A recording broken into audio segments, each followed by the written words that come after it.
కేంద్ర ప్రభుత్వం నుంచి వచ్చే 3,000 కోట్ల నిధులు వెనక్కి వెళ్ళే అవకాశం ఉంది కాబట్టి, మనం గ్రామ స్థాయిలో అభివృద్ధి అనేది కుంటుపడుతుంది కాబట్టి, మేము ఎన్నికలకు పోతున్నాం. మీరు అవకాశం ఇవ్వండి అన్నది.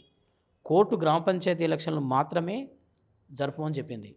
మున్సిపల్ ఎలక్షన్లు, ఈ జడ్పీటీసీ, ఎంపీటీసీ గురించి ఏది చెప్పలేదు. మరి ఇలాంటి పరిస్థితుల్లో కోర్టులో కేసు పెండింగ్‌లో ఉండగానే, వాదోపవాదాలు జరుగుతుండగానే, మీరు అగుమేఘాల మీద అంత అర్జెంటుగా మున్సిపల్ ఎన్నికలు జరగాల్సిన అవసరం ఏమొచ్చింది? అంటే కోర్టులో రేపొద్దున బీసీలకు అనుకూలంగా తీర్పొస్తే 42% ప్రకారం ఇయ్యాల్సొస్తది. ఇప్పుడైతే ఏదో తూతూ మంత్రంగా 28% లాగా చేసేస్తే కంప్లీట్ అయిపోతాం. మీరు లెక్కపెట్టిన దాని ప్రకారం 56% అయితే, మీరు నిన్న ఇచ్చిన రిజర్వేషన్ ప్రకారం 28 అంటే దాదాపుగా సగం స్థానాలను కోల్పోతున్నాం.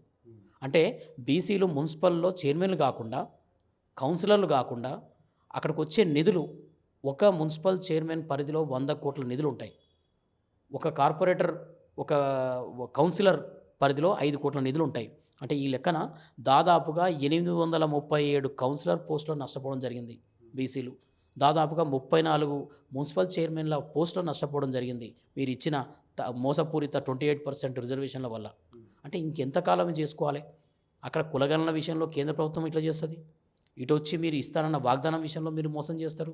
ఈ మోసాలను వీటిని మేము ఎన్నాళ్ళు భరించాలి? ఇంకెన్నేళ్ళు భరించాలి? ఇవన్నీ కూడా బీసీలంతా కూడా గమనిస్తున్నారు. చాలా చైతన్యం వచ్చింది. గడిచిన 2 సంవత్సరాల్లో తెలంగాణలో బీసీ ఉద్యమం చాలా బలంగా పోతుంది. మీరు చేస్తున్న ప్రభుత్వం చేసినా, ప్రతిపక్షాలు చేసినా, మీరు చేస్తున్న మోసాలను మాత్రం గమనిస్తున్నారు. ఖచ్చితంగా తగిన సమయంలో బీసీలు బుద్ధి చెప్తారు.